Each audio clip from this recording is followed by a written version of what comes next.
अपुत्रीन को तू भले पुत्र कीने। तुम्हारे पैसों से भले ही बेटे तुम्हारे बिगड़ जाएं, तुम शिक्षा दिला दो उन्हें, लेकिन जरूरी नहीं कि वो तुम्हें सुख दे पाए। लेकिन परमात्मा के एक बार आराधना करने से धनंजय कवि का बेटा, आपको पता है, जहर उतर जाता है, वादिराज मुनि का कोढ़ ठीक हो जाता है। परमात्मा की आराधना से कौन कहता है कि परमात्मा कुछ नहीं देते? मैं कहती हूँ परमात्मा जितना देते हैं दुनिया में उतना कोई कुछ नहीं दे सकता है। सब तो तुम्हें एक एक पर्याय में सुखी बना सकते हैं, लेकिन परमात्मा तुम्हें एक बार यदि परिणामों से उनकी आराधना कर लो तो जन्म जन्मांतर के लिए तुम्हें सुखी बना देते हैं। लेकिन लोग आजकल मंदिर में जाने को सोचते हैं, क्या करेंगे मंदिर में जाकर? कोई मंदिर के लिए तो सोच लेते हैं टाइम मिलेगा तो चले जाएंगे। अरे हर काम का टाइम तुम काट देना, लेकिन परमात्मा ने तुम्हें इतनी सुंदर जिंदगी दी है, इतना बढ़िया परिणाम दिया है। तुमने यदि आकुलता की है, तुम्हारे जीवन में अशांति है, तो ध्यान रखना परमात्मा से विमुख होने का फल है। श्रद्धा से दर्शन करने वाला मंदिर के फल को ले लेगा, और वरना मंदिर में क्या है पड़ा जो मंदिर हमको दे देगा। भगवान के चरणों का फल क्या मिलता है? भगवान के चरणों का फल तत्काल में शांति मिलती है।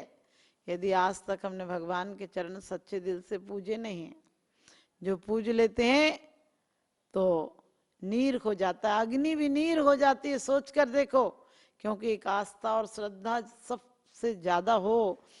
कहते हैं हारे को हरि नाम, जो हार जाता है दुनिया से, हम तो झूठे ही कहते हैं कि थकी नाव भव से तुम प्रभु पार करे, खेवटिया तुम हो प्रभु जय जय जय जिंदेव।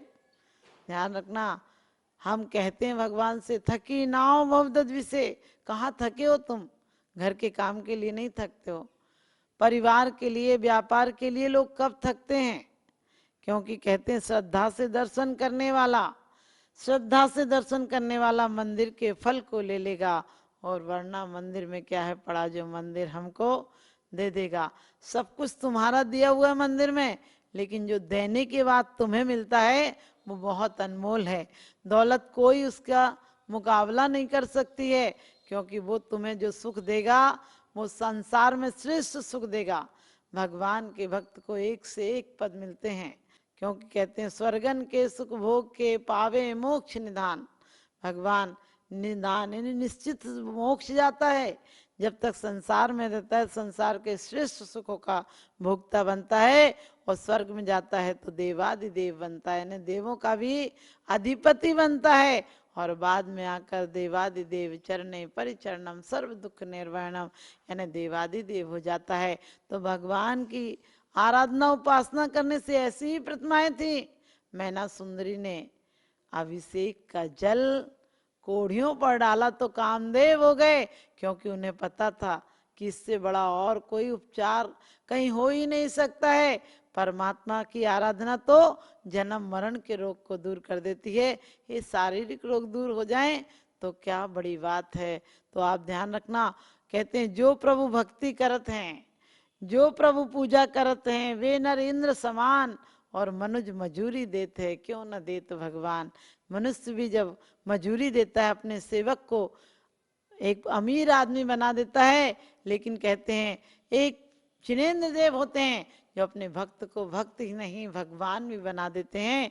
क्योंकि कहा है उन धनकों से क्या फायदा जो अपने नौकर को सिर्फ नौकर रहने देते हैं, उन धनकों से फायदा है जो अपने नौकर को भी एक दिन मालिक बना देते हैं।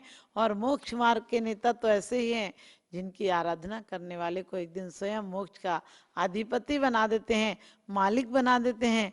संसार के हर देवता सिर्फ संसार के भोग विलास देते हैं, जीवन जीने की कला देते हैं, लेकिन हमारे दिगंबर वीतराग देव भव से तिरने की कला भी देते हैं।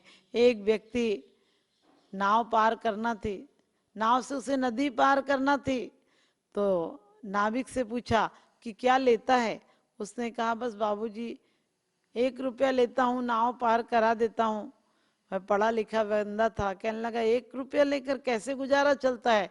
उसने कहा कि आराम से गुजारा चलता है, बड़े मजे से गुजारा चलता है, कोई बात नहीं, हमने यही काम सीखा है, क्योंकि हमारे बाप दादे भी यही काम करते थे, नाविक थे, और हम भी यही काम करते हैं, हमारा आराम से गुजारा चल जाता है। गुजारे को क्या करना, रोटियां खाना है, कपड़े पहनने को मिल जाते हैं, सस्ते कपड़े ले लेते हैं, जीवन का गुजारा हो जाता है, बड़े आराम से जी रहे हैं। उस पढ़े लिखे बंदे ने कहा कि तूने पढ़ाई नहीं की? उसने कहा पढ़ाई नहीं की, मैं कभी स्कूल भी नहीं गया। वो कहने लगा तुझे हिंदी आती है? बोले हिंदी की बिंदी तक नहीं आती है। उसने कहा अंग्रेजी आती है? उसने कहा अंग्रेजी क्या भला होती है, क्योंकि कहते हैं अंग्रेज तो चले गए, ये अंग्रेजी रख गए। आजकल हिंदुस्तान का आदमी हिंदी भूल गया और कहता है हिंदुस्तान महान है, अरे हिंदुस्तान की गरिमा रखो। उसने भी कहा क्या होती है अंग्रेजी, हम नहीं पढ़ते अंग्रेजी में अंग्रेजी।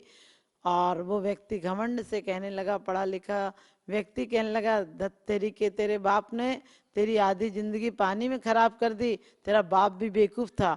उस नाविक को गुस्सा आया, कहने लगा बाप माप तक मत बोल, बैठना है बैठ, वरना यहीं छोड़ जाऊंगा, मेरी अकेली नाव है, चलता हो तो चल वरना यहीं बैठा रहे। उसको भी मजबूरी थी, वो नम्र हुआ, कहने लगा चल पार लगा दे। और अचानक नदी में बीच में तूफान सा आया और कहते हैं उस नाविक ने कहा कि बाबूजी आपको तैरना आता है? उसने कहा नहीं आता है। कहने लगे कि आपके बाप को आता था? उसने कहा नहीं आता था। तो कहने लगे बाबूजी मैं पढ़ा लिखा नहीं, मैंने कोई शिक्षा प्राप्त नहीं की, फिर भी मैं पार हो जाऊंगा। बाबूजी आप पढ़ लिख कर भी डूब जाओगे। वो तो गिड़गिड़ाने लगा, पढ़ा लिखा व्यक्ति उसके पांव पकड़ लिए, बोले भाई पार करा दे। तो कहते हैं एक अनपढ़ ने पढ़े लिखे को पार करा दिया, उस पार पहुंचा दिया। और उसने कहा कि आवश्यकताएं तो गरीबों की पूरी हो जाती हैं, आसक्तियां तो सम्राटों की भी अधूरी रह जाती हैं, तो सम्राटों की तरह मत जियो।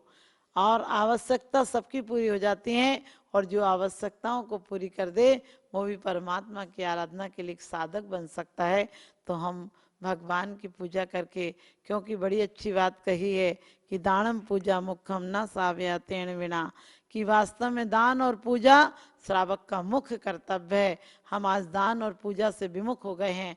लोग कहते हैं आज परेशानियां हो गई हैं, पहला काम देव पूजा और बाद में काम दूजा।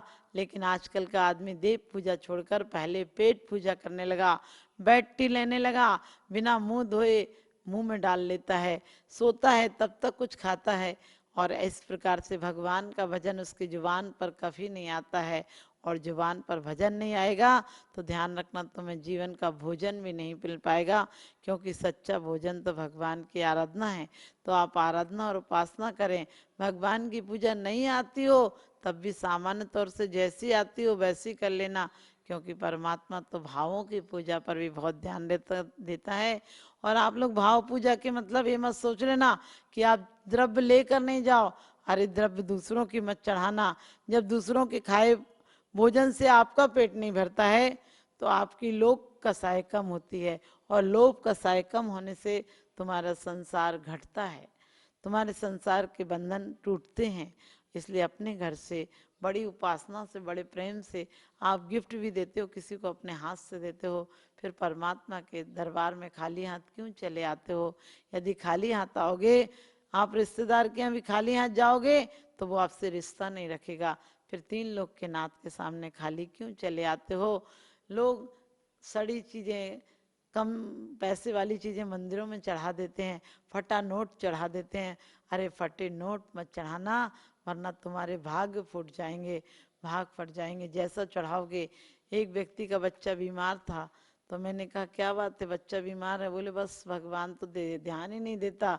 हमने कि भगवान को कुछ चढ़ाया था क्या? बोले हाँ एक 10 रुपए का नारियल चढ़ाया था। हमने कि अच्छा था कि नहीं? बोले 10 रुपए का नारियल कहाँ से अच्छा आता है, रुपये तो 20 रुपए का नारियल ठीक आता है।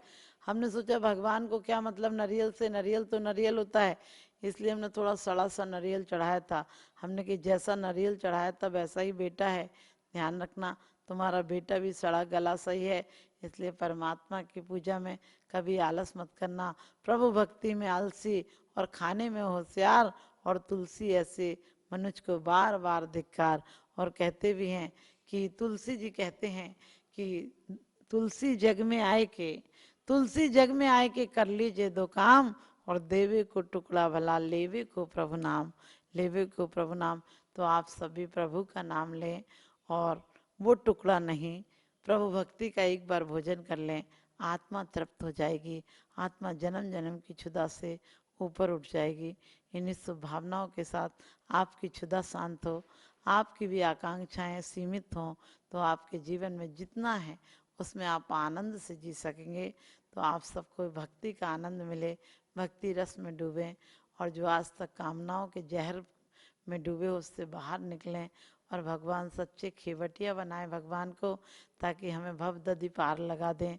जिस प्रकार से केवट ने राम से कहा था कि मुझे इसका मूल्य देना, मैं तुम्हें नदी पार कर रहा हूँ, मैं तुमसे नेंग लूंगा, मैं तुमसे कुछ शुल्क लूंगा। तो लक्ष्मण को तो बड़ी गुस्सा आ गई, कहने लगे पहले नहीं बताया, अब शुल्क की बात करता है। उसने कहा लूंगा तो जरूर। तो सीता ने देखा अपने कुछ कंगन थे उसके हाथ में, उसने कहा यही दे दो। तो रामचंद्र जी देने लगे तो उसने कहा हमारी बस्ती में इन कंगनों का क्या महत्व है, कौन जानता है गरीबों की बस्ती में क्या करेंगे, सोना कोई पहनता ही नहीं, और जब कोई नहीं पहनता तो हमारी बस्ती में सोने का कोई मूल्य नहीं है। तो लक्ष्मण ने कहा अरे हमारे पास कुछ नहीं है, ये दे रहे हैं जो ही ले लो। उसने कहा ये नहीं लूंगा, मैं तो कोई अच्छी चीज लूंगा।